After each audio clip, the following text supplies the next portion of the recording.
It's a live action, and welcome to the Horrorverse in 2026. So last week, right, on this show, we looked back at all the great movies of 2025. So this year, I thought the best thing we could do is see what are the ones to watch for 2026. What do we have going forward? So what I've done is I pulled together all the various bits of information we have on all these different movies. Okay. And we're going to have a look through and see what we know, what we don't know, what's new to us, what's not new to us. Cool.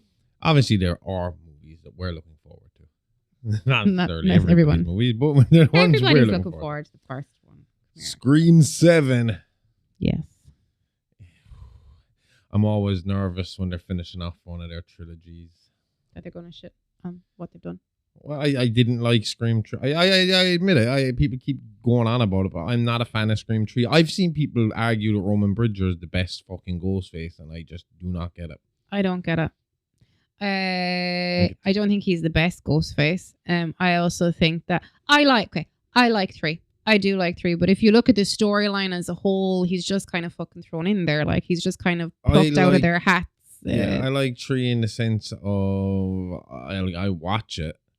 It feels more like a scary movie to me, like one of the scary movies. Yeah, it's like a precursor to the scary movie. Yeah. There's too much fucking about in there. Exactly. You got Princess Leia and Jay and Silent Bob strolling around the fucking place, you know. Who doesn't want to see Leia? But if Jay and Silent Bob are in your movie, it's not a serious movie. No, it's a comedy.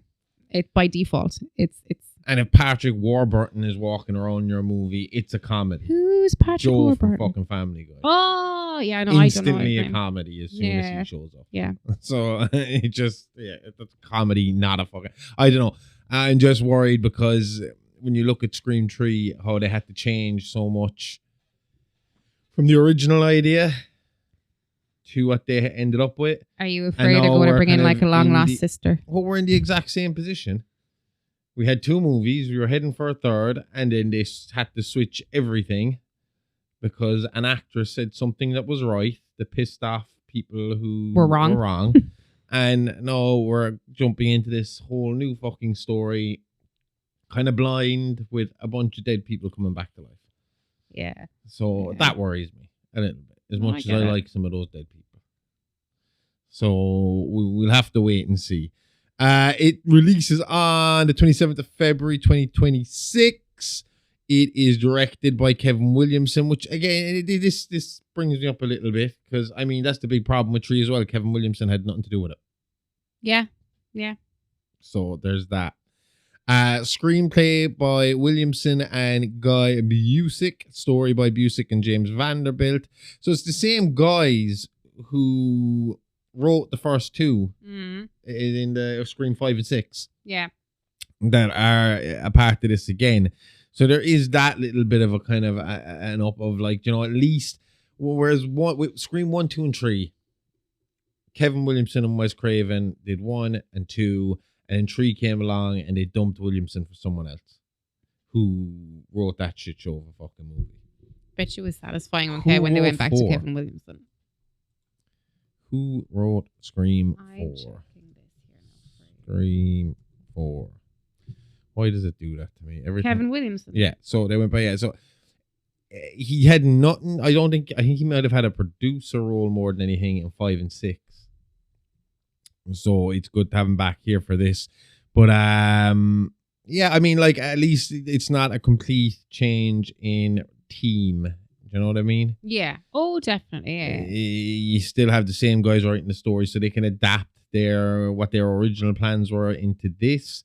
Even though I don't know how you're going to do that if what Skeet Ulrich's been saying all week is true, and that himself and Matthew Lillard. No, that Samantha was supposed to be a Ghostface in the seventh.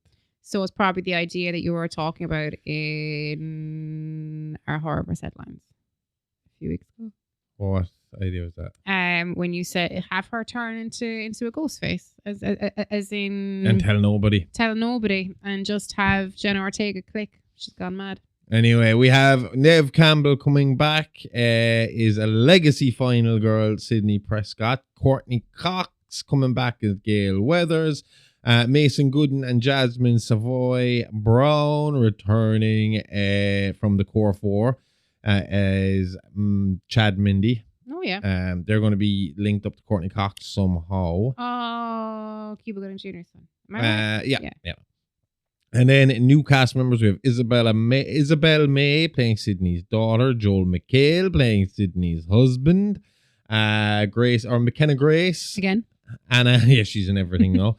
Anna Camp, Michelle Randolph, Jimmy Tatro, Asa German, Celeste O'Connor, Sam Reckner, Aiton Embry, Tim Simons, I don't know, and Mark Consuelos.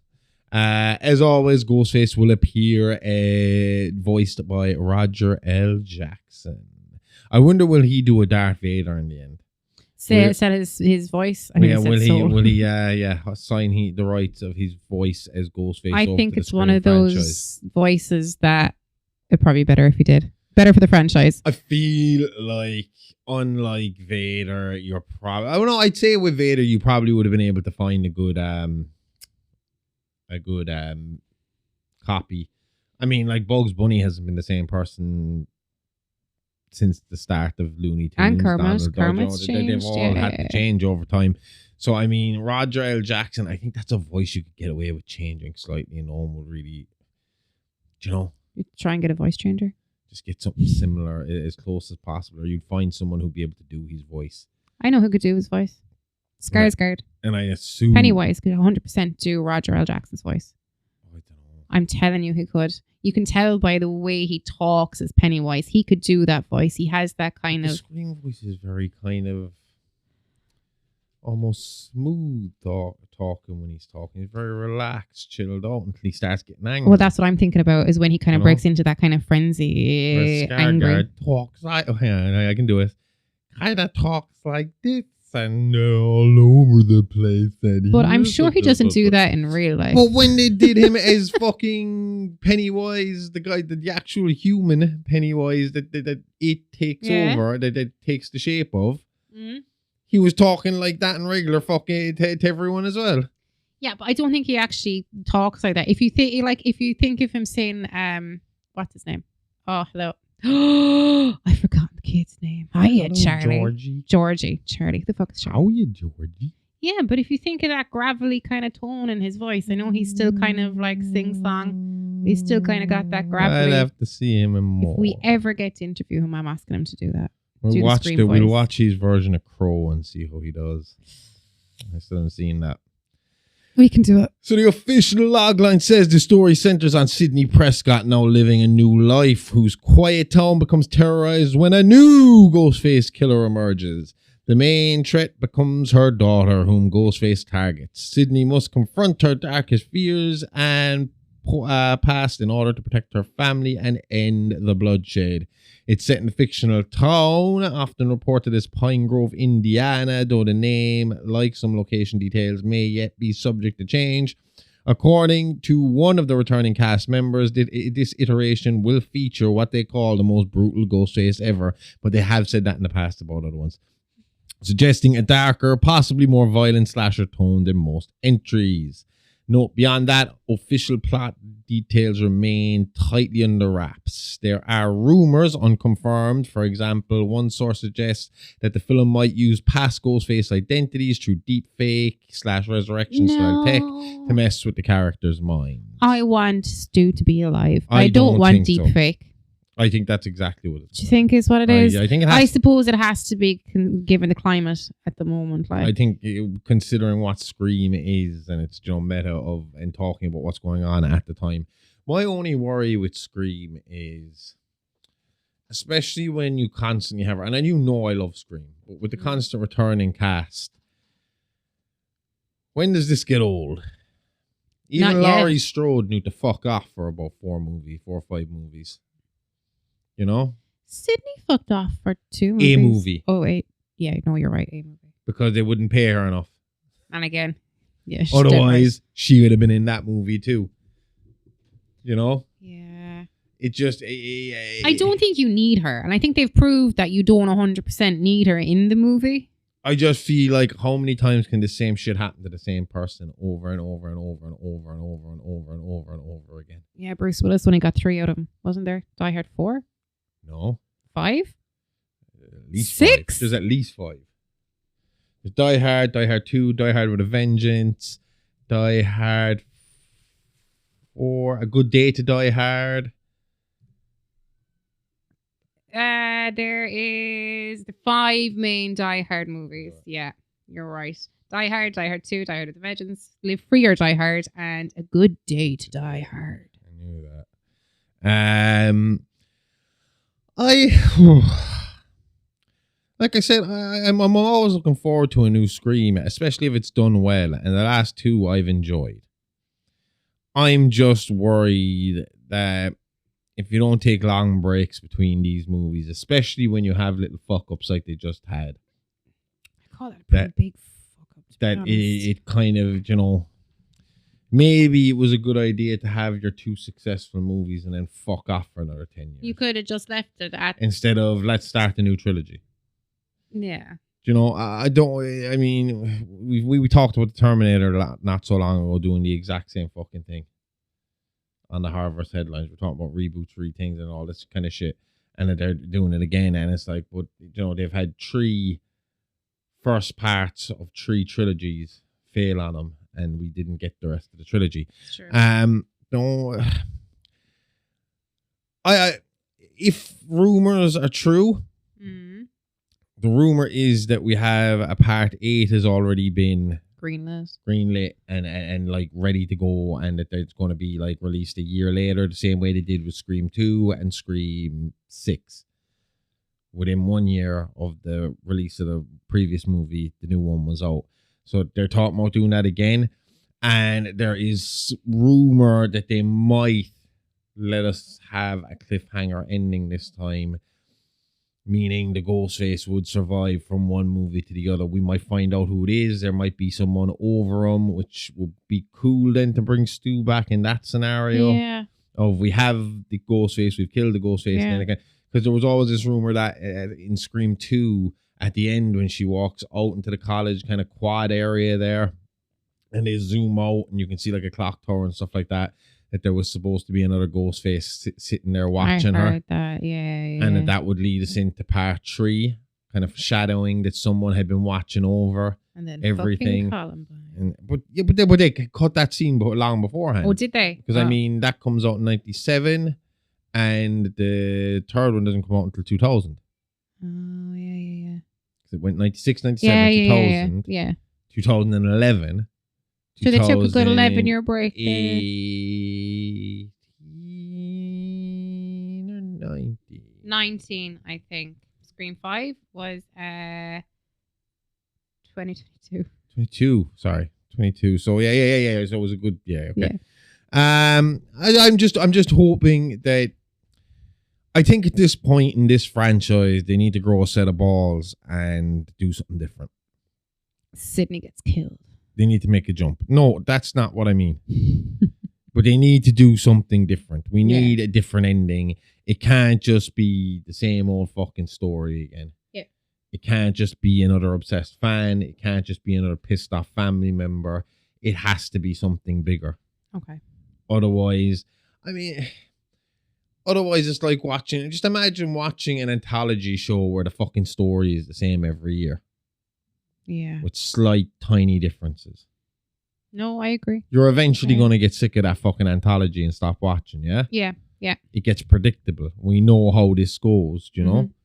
So I just think, and I like the last one. I found that I was getting, they excited me with the 3 Ghostface thing. Like where, you know, where you had, I thought it was a really cool scene where you had the 2 Ghostface stabbing Chad. Mm-hmm. And I thought it was really cool to see them both because it was the first time you've ever seen 2 of them working at the same time. Yeah. And it felt like they were coming from everywhere. Every time one of them moved around the theater, someone jumped from another area. And it was like, okay, this is cool. And then when it turned out to be fucking Dermot Mulroney and the other, I found him very underwhelming. But I think the thing with him was, and it's not because of who he is. It's not like he perpetually plays a bad guy or anything like that. I think we all kind of had a whiff that it was going to be him. He was underwhelming.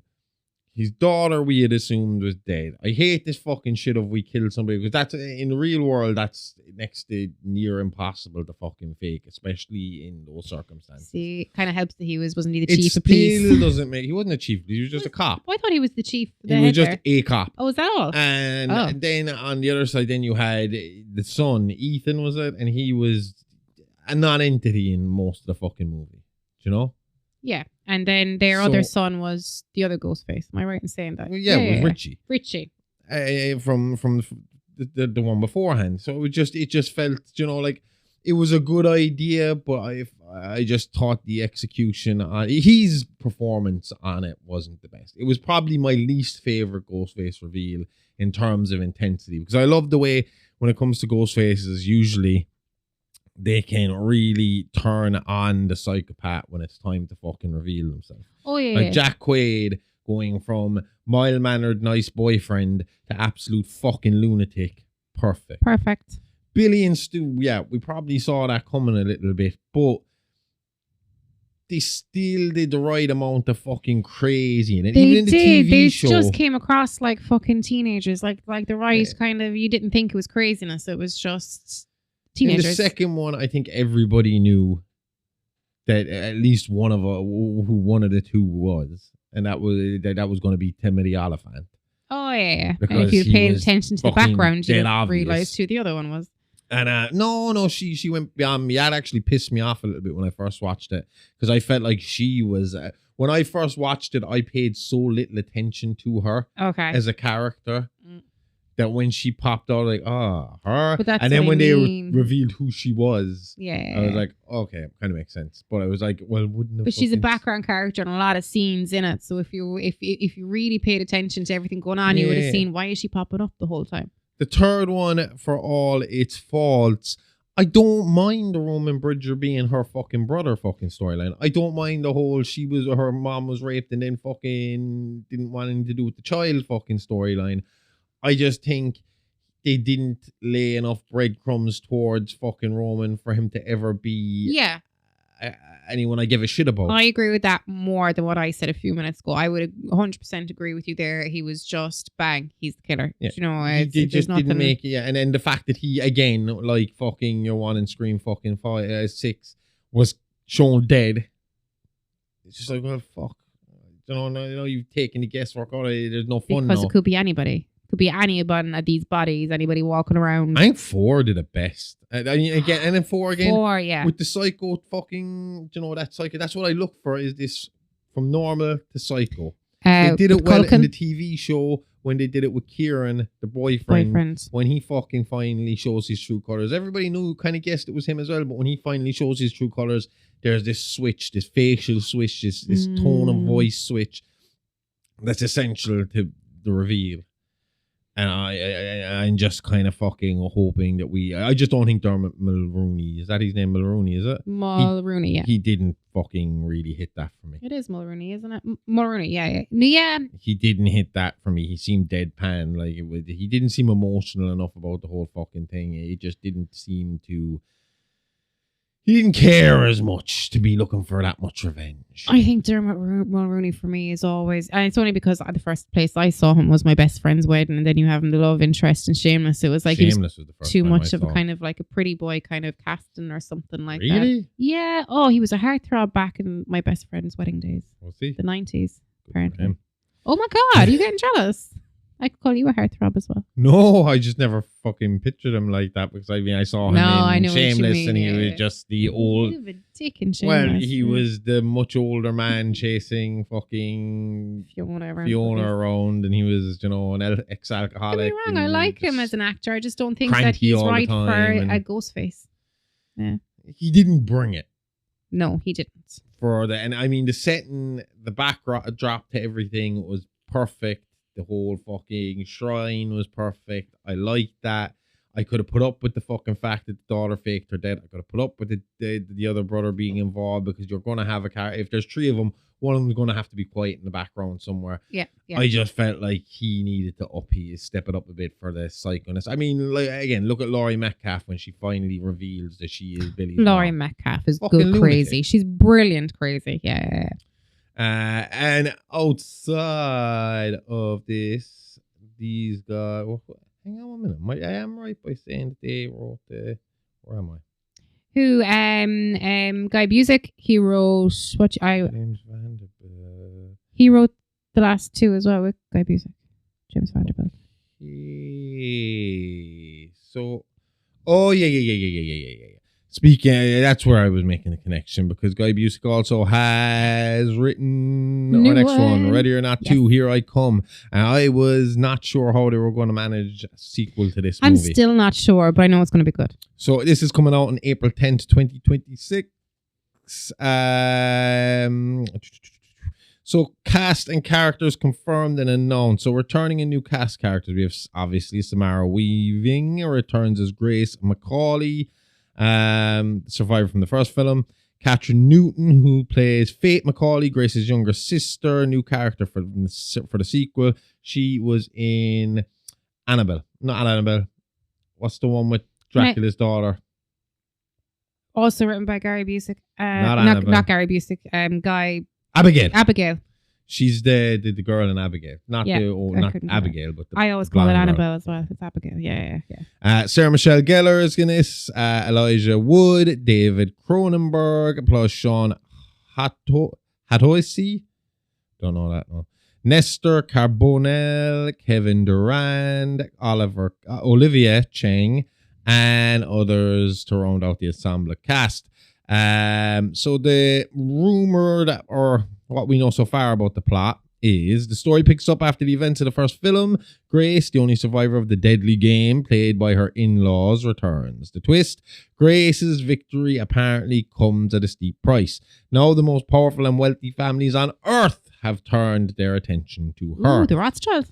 They will have to kill her in a new escalated game or risk losing their power and fortunes. To make things worse, her younger sister Faith has also been marked.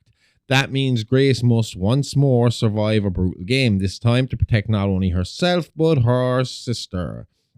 So far, studios have kept details on the wraps, but the premise suggests the sequel will raise the stakes, going beyond one family's twisted ritual to a more global scale horror game involving multiple power families. The only thing that disappoints, that I can see me being disappointed with this, is the ending of the first Ready or Not was perfect, where it's like, okay, yeah, you're all just fucking psychos, and they start like exploding everywhere. And that's going to be the kind of the surprise. Isn't there because I'll be expecting something to happen. Like it's just because I know they do this with sequels a lot, but sometimes I think you have to bring in a sister or a sibling. Well, no, there's a reason behind that. Have you seen the trailer? No, I haven't seen the trailer. So basically, the whole idea behind the sister is all these rich people come to her and say, okay, you passed level 1. Now you got to pass this next level, which is for all of us.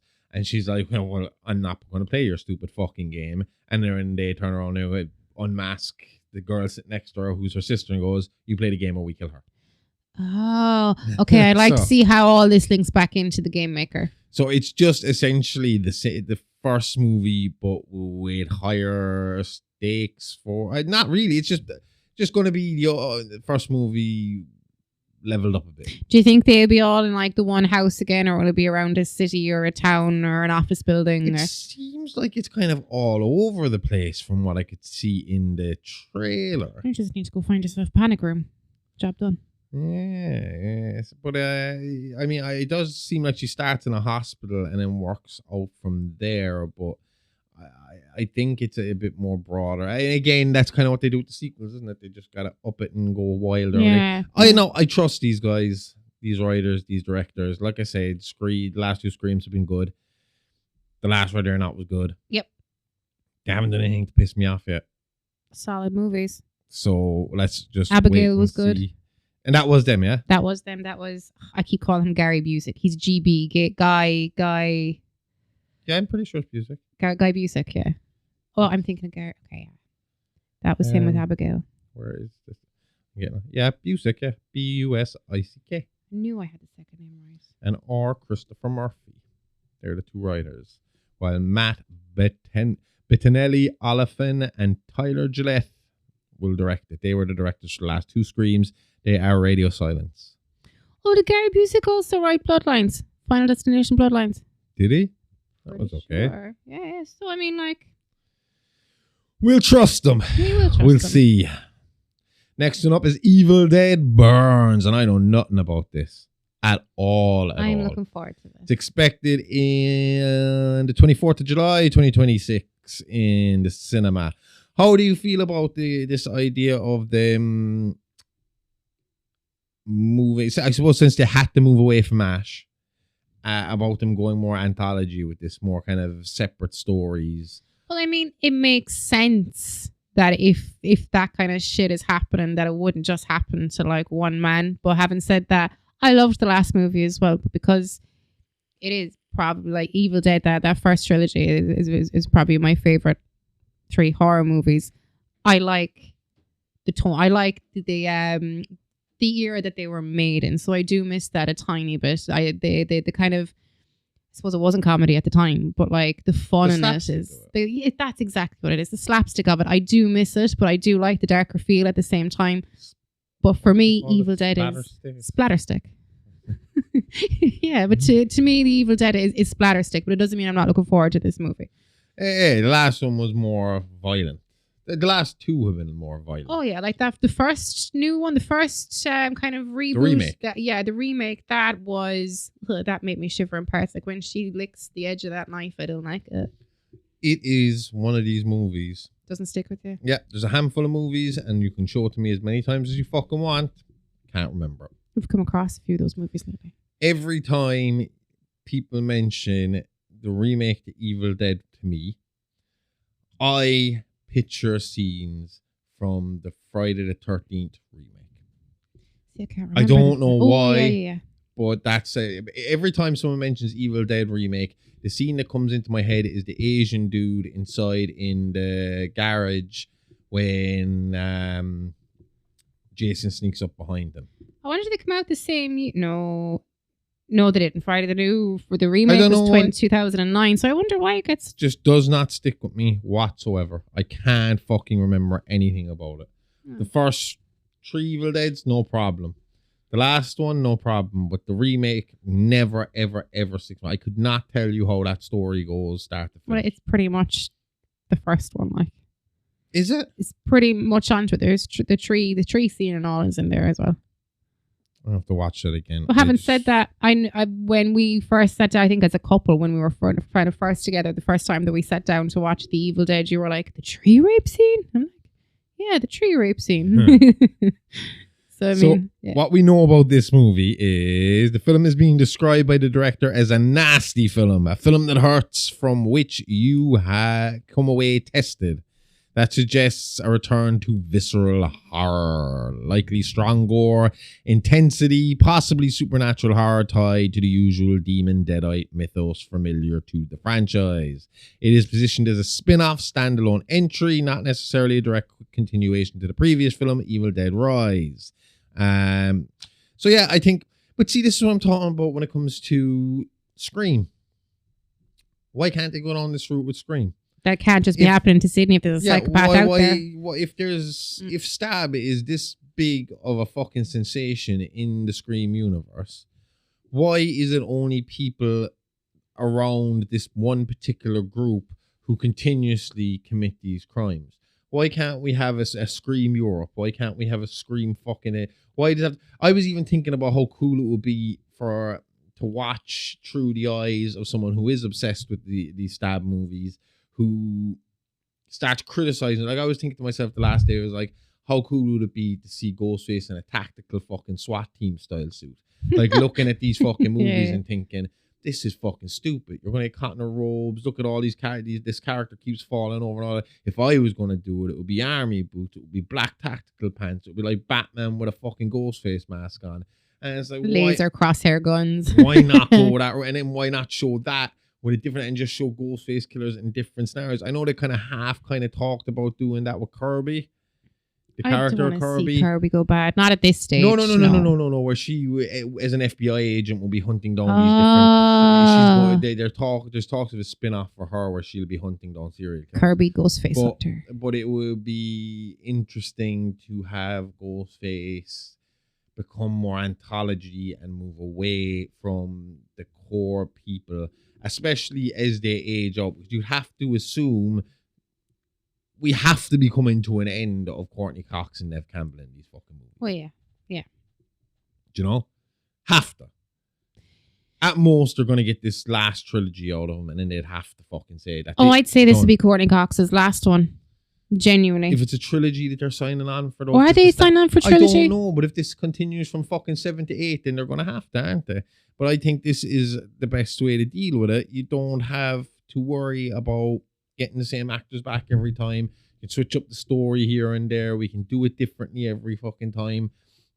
And you could even do it as spin-offs and come back to the fucking main story down the fucking line, you know, back and forth, you know? Did they try to do that? Was that their idea with the Scream TV show, or was that more like, this is Scream for TV?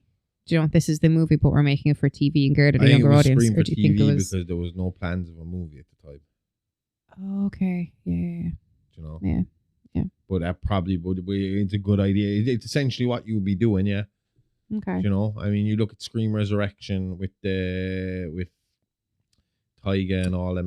Was that the one with the podcast or not? No, this is the third one where they went back to the Scream mask and all that. And now, again, that's not a bad idea. You got a new Scream story, the same Scream look, but just with different motivations. And you could still have that obsession with the Stab movie. It just needs to be bought in a different manner, is what I'm thinking. We'll see. I will reserve judgment until we see a movie that they've done badly. Yes. You know? And there's The Bride, which we were looking forward to, but I can see The Bride being shit all over. Yeah, because of the whole kind of Bonnie and Clyde era. Yeah. I don't think anybody, I think there's going to be a lot of people out there who just shitting it. It'll be like Gangster Joker all over again. They'll see the tattoos on Frankenstein and it'll just be... Who said his fucking head didn't come from a tattooed faced person? You know, I mean, like, you can't just box him in. Like, if you're going to kind of bring the storyline up modern, there's plenty of people with tattoos on their face. We don't have long to wait for this one. This one's coming out in March 6th internationally. Or no, sorry, March 6th United States and March 4th internationally. So we'll get it a little earlier. Okay. Which means we have a kind of good run here so far. You have like January, we're going to have fucking 28 Years Later. Mm-hmm. February, we're going to have Scream. Mm-hmm. March is The Bride. March, we're going to have The Bride. April, we're going to have Ready or Not. Mm-hmm. I have nothing here for May. Then June, July, we got Evil Dead Burns. We got June and May. We got to find something for here, Amy.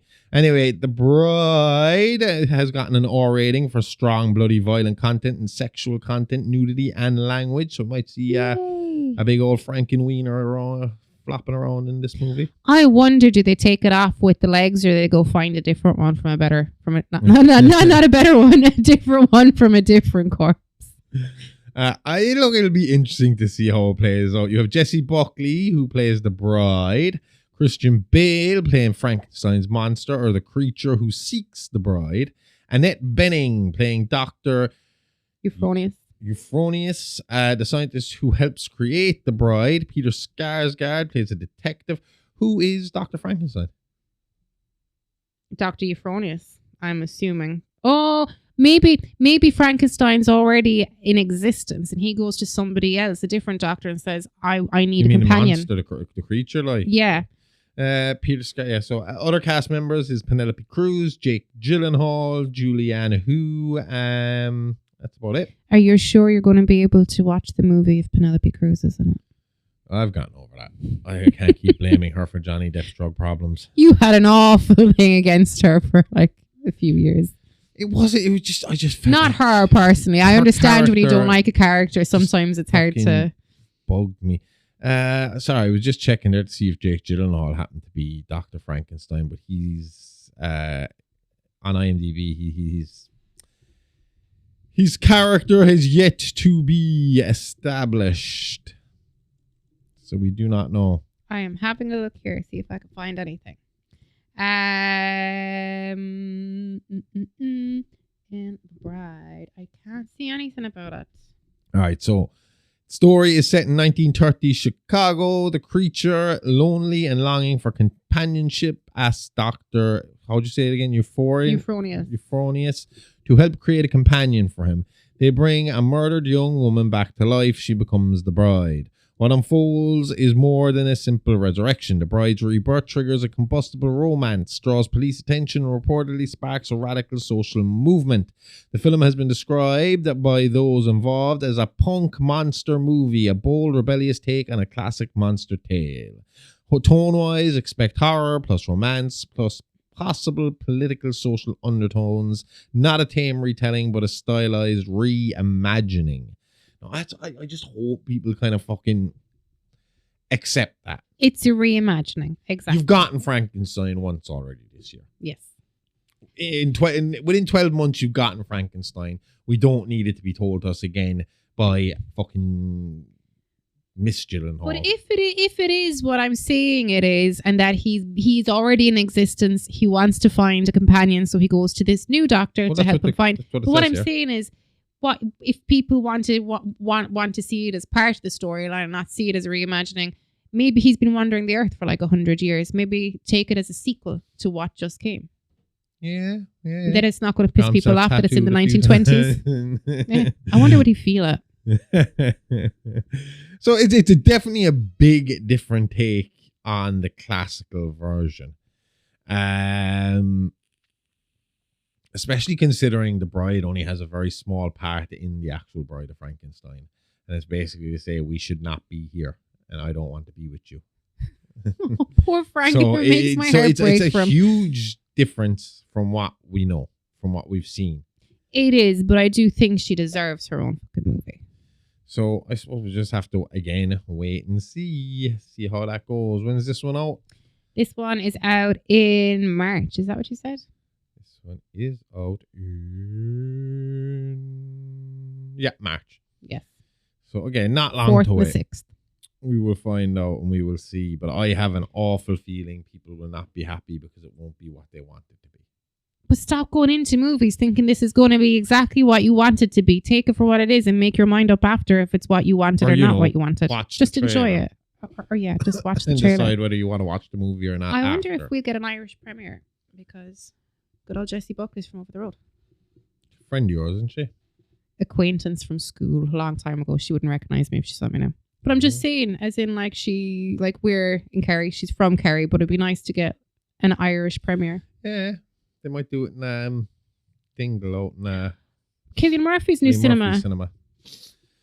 Next up, Terrifier 4. And you know what? We're going to leave it at Terrifier 4. Terrifier 4 is currently expected for October 2026, following the franchise's pattern of Halloween season release, with the exception of last one.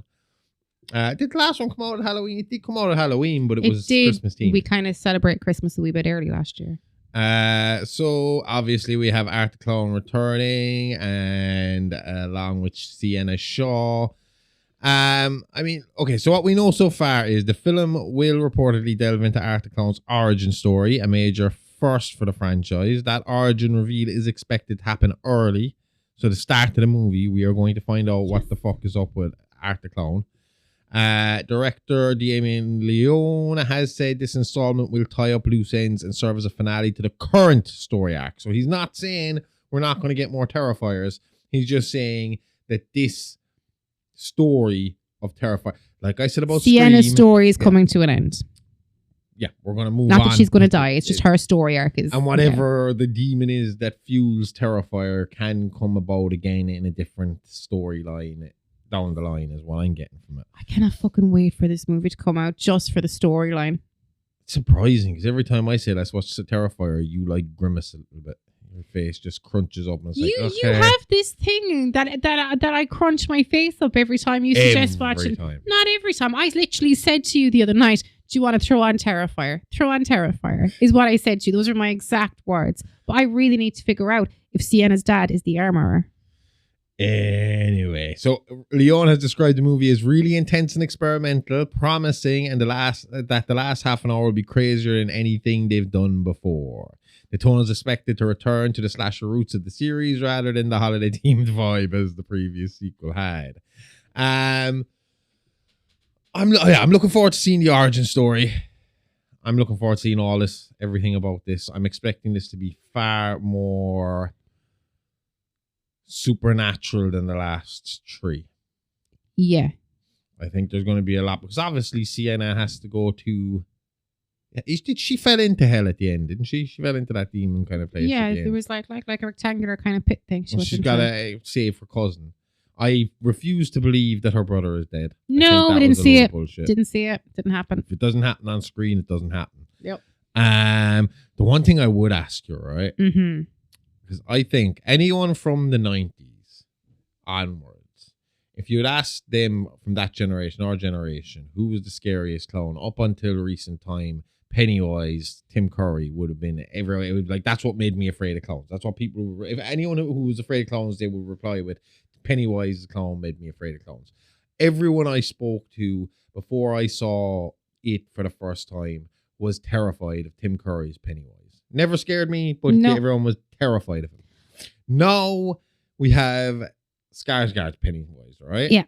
Who is scary. He's a scary looking fucker. Yeah. And the stuff he does is scary enough. But the ending of part 2 kind of shits on it a tiny bit. It does. Cuts the balls off him a little bit. It does. When all you have to do is not be afraid. I'm not scared of you. But after watching Welcome to Derry, does that change things? Yes. Where does it? Because I always thought Art the Clown is the scariest clown, but then I was watching the finale to Welcome to Derry, and you see it in its full fucking capacity and what it's able to do, and it kind of retroactively changing the ending of the second one by kind of making it sound like, well, it might have been when I died, but it actually might have been when I was born, and I don't see time the same way you see time. So while you think this story is going backwards, for me it's not really going backwards. But the way he spoke, the way he acted, and to see a clown not mime his way through the horror, but fucking actually get in your face and talk and discuss and explain stuff. Do you feel like he's up the level now on the fear factor? Yes, absolutely. Because it's like, is it Maggie, the little girl with glasses? Can't think of her name. It's like Margie. It's like the way she was rationalizing it. It's like, what if he goes back before our time and kills her parents? Like, that's exactly what he's doing. Yeah, I know, but it's the way she's rationalizing it when it kind of clicks, when the penny kind of drops, like when you're watching the episode and it's like... Because I've already seen articles of people shitting on that. No, I think, like you said, it kind of it does make him a bit... It does, but then people are pointing out, they're like, well, we have seen in Welcome to Derry that when he has to, Pennywise basically... flavors his food with fear. Yeah. So he'll scare you to make you taste better. But when it came to taking care of the soldiers that were walking around his lair, he did that nice and quick to wrap shit up and to ensure his survival. Now we know for a fact that throughout the first 2 movies and throughout the first season of Welcome to Derry, Pennywise was very aware of who it is that's going to kill him.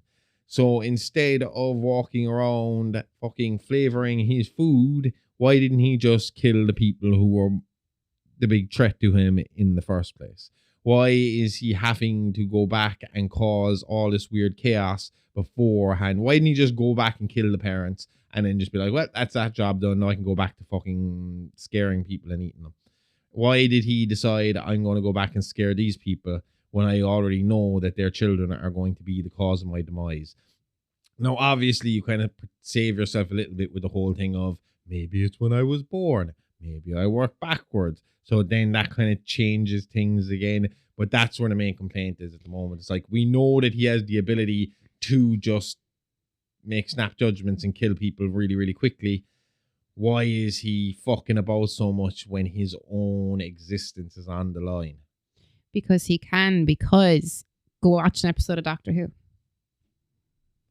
Do you want to be specific? Where in the timeline? With the fucking 60 years I worth thought of you. Doctor I Who? thought well, any Doctor Who. Just because he go back and watch Doctor Who. no problem. I'll talk to you in about 6 months and we can pick this up again. No, but I thought you would have understood the reference there. That like time for him mightn't be linear. I mean, like he might have done this already. What? When Riley, our 11-year-old, made some sort of fucking comment about time and aliens, and then I made the fucking whole thing of, well, time is just a human construct. Time is a human construct. Really like, exist. Can of worms. And now he keeps asking me about it, and I just keep explaining to him that I can't explain it to you. If I could, then we'd understand how it all fucking works, but I don't get it. I don't know, but generally, not everything feels time the exact same way as you feel. Well, there you go. Same applies to Pennywise. I mean, just because he's come forward to eat a few children, you know, as in like in this year, doesn't mean that it's happening. Just saying. Okay. No, I agree with you. Not really. We'll just have to wait and see how, again, it was part 1 of a 3-part fucking story. Let's just see how it plays out over the next however many years it takes them to release season 2 and 3. According to IMDb, season 2 isn't coming out until 2027. According to the Machetes, is that how you pronounce their surnames? I think so. They have said that they would prefer to just knock this shit out. Not in a bad way, but like they want to keep it rolling, keep the ball going, keep it going, keep it going, keep it going. No waiting, no fucking about. Okay. But then again, it's Warner Brothers. So it also all depends on what happens with the sale Netflix. Of Warner Brothers, because Netflix, as we know, like to cancel, rewrite, recast. I don't know what they're after cancelling today, but I saw it again up online. They're after cancelling some really popular show after season 1. I didn't even click into it because I'm not bothered. If you're like you said, if you're after cancelling after the first season, no matter how good it is, it's going to leave me at a loose end. So I didn't want to know what show it is, but there was a lot of people pissed off bitching about it. Other movies coming this year that I'm looking forward to. We're not going to stop on them, but we're going to just mention them. We have Pinocchio Unstrung. I am looking forward to. That's a June release. So there you go. That's our June sorted. We just need something from May. And we have I was going to say David England, but that's the dude from Jackass. Robert England is involved. I think he is going to be Jiminy Cricket, isn't he? Yes.